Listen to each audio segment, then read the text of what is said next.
I'm Chozo from the Zero Level, and I'm here with George Wallace from Fringe Festival. How are you? And he's got some information about the festival coming up in a couple of weeks. So how are you doing? I'm great. We're gearing up, actually. It's a week and a half, so full swing. May 15th through the 28th. You just got these. Literally off the truck. These awesome programs, and they're freaking huge. It's like a Reader's Digest. You guys got a lot going on.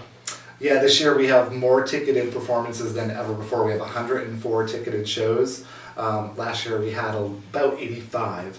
We've added 2 new venues off-site, so that's an additional 18 or so shows. That's really cool, man. So this has been going on this is the 22nd year you're doing it? 22nd year, we're the oldest festival in the United States. Wow, that's crazy. So basically, it's very overwhelming to look at all the stuff going on. I've never been. So first of all, what advice can you give someone like me that's never been to Fringe Festival, how to kind of take it all in? Because you said it was 14 days this year. 14 days. The best advice I can give anybody, 3 things. Plan for parking, and go online to get your schedule done. So planning is my biggest piece of advice. You can buy your tickets online. My second piece of advice, everyone needs a Fringe button. They're $9. We are a nonprofit, so the way we make our money is through the Fringe button. $9, and that gets you admission to the festival for all 14 days. For people 13 and over. If you're under 13 or going to our free kids performances or any of our free shows, you don't need a button, but for everything else you need a button. And the other piece of advice is experience new things, have fun, go see an international artist from Australia or Japan or wherever they may be from, because you may never ever see them again. We're bringing the international acts to you. Okay, that's really cool. International is awesome. I know Orlando always has a lot of stuff going on. You guys are all over the place, always promoting all year round. Basically, parking, you said, was a big concern to get that out of the way ahead of time. Is that because the lots fill up very quickly? Yeah, we're in Lock Haven Park and Ivanhoe, and there are about 500 spots between the Orlando Shakespeare Theater and the Orlando Rep. Last year we sold 29,000 tickets.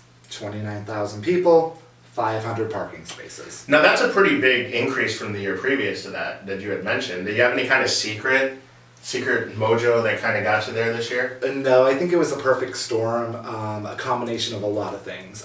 We moved our Kids Fringe, which is our free children's programming on the weekend, off-site over to the Manello.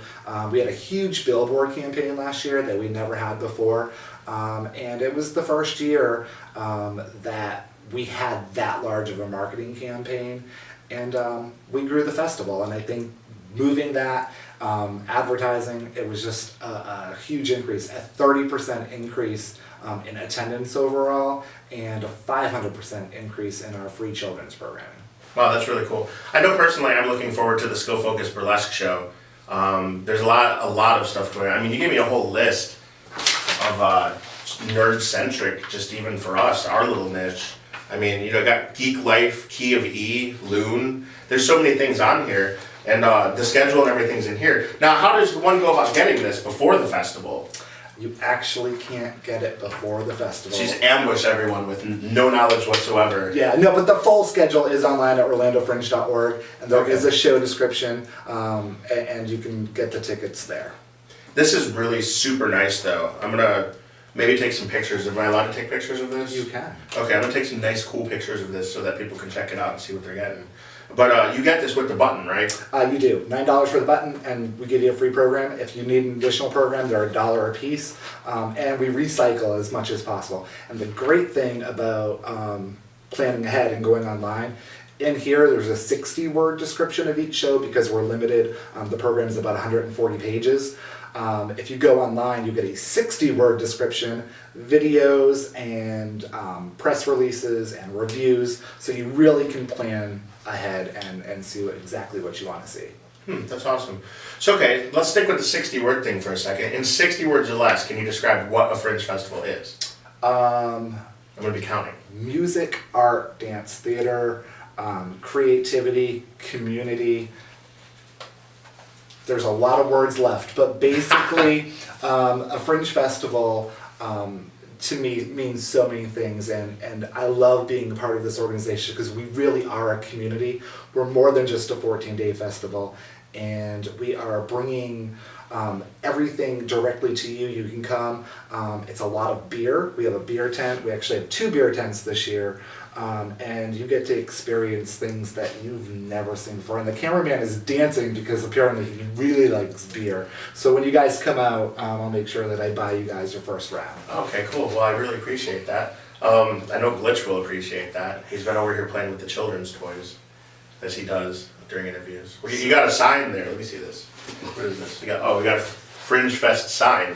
So you're going to see these in yards all over Orlando, I take it. I hope so. You're actually going to see them a lot around Lock Haven Park. So this is our official Fringe logo. Is that a new one from last year? Last year, yeah, we rebranded last year. So this is our 2nd year with this logo. Okay. So. Maybe that's helping you get more people. It could be. It's kind of fancy. It's pretty edgy looking. Yeah. I like it. Yeah, it's great. It's nice. It's great. All right, so the next thing on my mind is kind of how do you do it? Like, it can't be cheap, obviously. It's not. No, we are a nonprofit, so we do get grant funding. We get grant funding from local, state. We get foundation funding. Our biggest support is Orange County Arts and Cultural Affairs. They actually give us a $75,000 grant for marketing and heads and beds because about 30% of our artists, 50% are coming from out of town. With that, there are people that are coming in from out of town to see them. So it's a heads and beds kind of thing. So we're actually putting back money into Orange County and Orlando. Last year we paid back $250,000 back to the artists, and our economic impact was just about $2 million in 14 days. Wow, that is one thing that I do remember reading, is that you do give the proceeds to the actual artists. So 100%. People aren't just, I mean, people do obviously donate their time to come out and do these things, but they're getting paid doing it too. So it's not just, you're helping the economy, which is a big deal, especially these days. Yeah, we're a huge economic impact for the local economy. People, when they come out to shows, they want to have a drink. They want to go out to eat. They may be staying in a hotel. So like I said, it's about $2 million that we're pumping back into the local economy. And the Fringe Festival itself supports 36 full-time jobs. Wow. During that time. And is that year round, or is that just during the festival? During the festival itself. Okay. How many people are doing the work year round? There's 2 of us that work full-time year-round, and then there's one person, our festival producer, who's on a 10-month contract full-time. So he gets the summers off. He still has little kids. I think in a couple of years, his kids will all be in school, and he'll probably be full-time eventually. So you got to basically take what you love and turn it into your job. Yeah, I'm pretty lucky that way. I mean, we're kind of hoping to do that someday. Maybe. Yeah, and we're 100% uncensored. We're 100% unjuried. And I love not knowing what you're going to see. My thing is, I tell people, you're going to see the best show you've ever seen, or you're going to see the biggest piece of shit. You just don't know what. Which can still also kind of be the best. Which is actually kind of cool. Yeah. Like, we have actually some patrons that actually will come to me on the side and say, "What's the worst show you saw?" Because I have to see it. I may never ever have an opportunity to see it ever again. And if you've ever followed theater and Broadway, there are some real stinkers that make it. So like a Spider-Man. Yeah. Yeah, man, that's crazy. It's just so big. It's overwhelming. Yeah, it is. But there's something for everyone. And going back to my first tip with planning, learning as much as you can. Parking, being on time, getting into the shows, and really have an atmosphere. On the weekends, the first show starts at 11, so we're open at 10 a.m., and the last show starts at midnight, so we're there until about 2 a.m., so from 10 a.m. to 2 a.m. They're long days, so it is overwhelming. You can break it up. It's 14 days, so you can come back as much as you want. You can come one time. But we know that if you come once, you're going to want to come for many more days. Yeah, so you only have to buy the button once, and you only have to buy the tickets for the events that you are actually planning on seeing. Correct. So it's not like you're going to Vans Warped Tour, spending $60, $70 on a ticket, and then having to sit through a bunch of bands you don't really care about. You can leave and come back, and obviously you have to be able to, because no one's going to camp out the entire 14 days. Well, and some people probably. Well, in Orlando, I know of a bunch of people Some that people probably would. Yeah. What was that? The Orlando guys that were doing the whole Wall Street thing. They'd probably camp out. Yeah, the Occupy. Yeah, the Occupy. That was the last time I was in this area, actually, doing any filming. So this is kind of fun. And this building, I've never seen it before. It's actually kind of amazing. I know you guys can't see it. We'll probably have some pictures on the site. But they're in a new building, and it's apparently like a bank vault slash warehouse slash factory. And you seem really excited to show us. So. Yeah, it was built in 1925, and we came from downtown Orlando, and our office was in a parking garage. So, you'd have the fumes, and, you're right next to the old Amway Arena. And we've outgrown that space. So we do year-round program now. We have monthly fundraisers, and we have really large-scale events at Hard Rock and other places throughout Orlando. So we've kind of outgrown that, and now with a staff of 3 instead of a staff of 1, plus all of the interns, we actually have a 3,000 square foot great office space. We have a conference room. I have an office with a door, which is crazy. So I can actually go in there and close the door. But get your little moment away. Yeah, a couple minutes away. But it's been fantastic, and we've moved into Ivanhoe Village, which is, the neighborhood's welcomed us with open arms. So it's been really cool. Now, you said you got to get out of there a little bit. What's the most catastrophic thing that's happened to you? There's got to be something. Yeah, there's nothing that gets thrown our way that we can't handle. That's catastrophic. We like to hope, but back in 2009, it rained for 9 out of the 12 days, and it wasn't just a little rain; it was downpouring rain, and it affects a lot of the things because we have a lot of the free outdoor stuff, and it was really tough dealing with that, and literally saw. Like puddles of water ponding outside of the stage, and flyers and programs floating by, and it was tough, but we got through and we persevered. And last year there was 1 day of rain, and it was like an hour. So hopefully this year, knock on wood or something. Yeah. Well, everybody knows that Orlando likes to have that hour-long rain every day. Yeah. During the summer, so. Yeah. For an outdoor event, you probably plan on rain at least a couple times. We do. I mean, and we're prepared for it, but we weren't really prepared for 9 days of downpours. But, it is what it is. Did it end up being kind of like Woodstock, where it was all muddy and everyone was sliding around in it? So it was still fun, though, right? Yeah, what's so funny is we have the closing night awards, and they were on Sunday night, and it rained all day, and everyone was just like so bummed out. And then about 8 o'clock, it just literally cleared up, and then just the lawn filled up, and it was such a great feeling, and there were still people there and out and having fun, and live bands were giving out our awards, and it was a great way to end the festival that was just so wet and dreary that year. But we went on, and But now you're the biggest thing out there. Yeah, we're one of the biggest cultural events, not only in Orlando, but in the entire state of Florida, in fact, in the entire Southeast. Is that pretty, do you get, oh yeah, Fringe Festival, we're the best? Well, we are, but... or do you go into places and you're just kind of like, and people are like, oh my God, Fringe Festival. Sometimes, depends on where I go,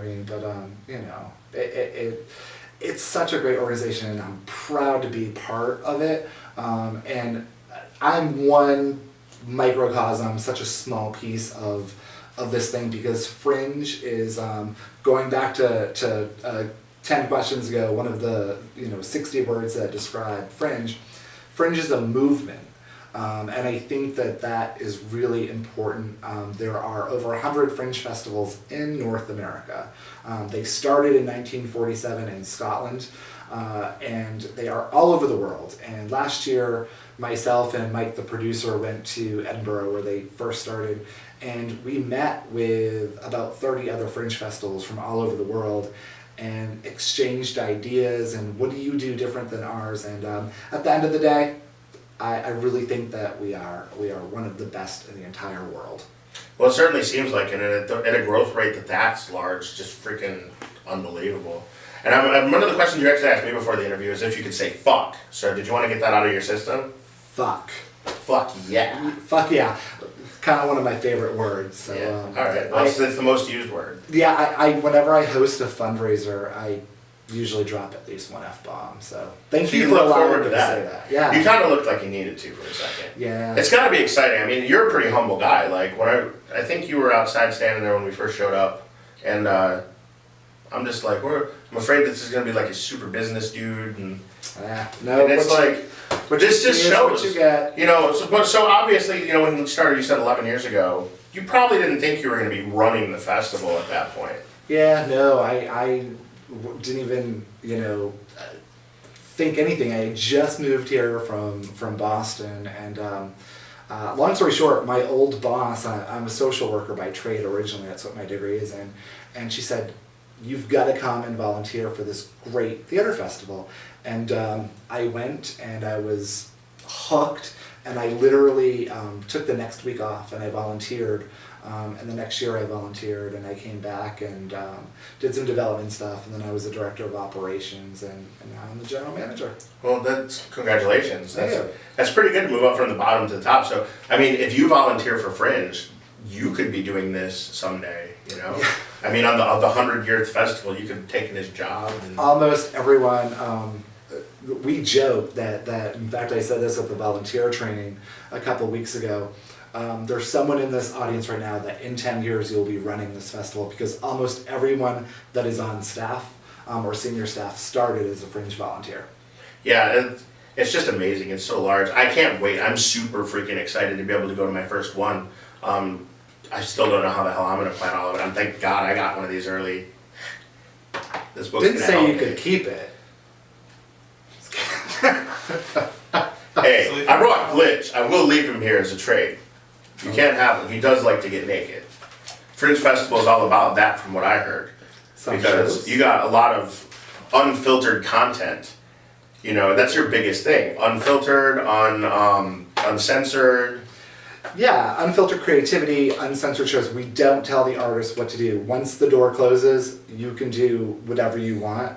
And that's another thing that's great about the festival is you can go do that, and then across the lawn at Manello, we have, the Blue Man Group doing free children's programming or fantastic things going on. Then you can go hear a rock band and have a beer in between that. So there's something for everyone.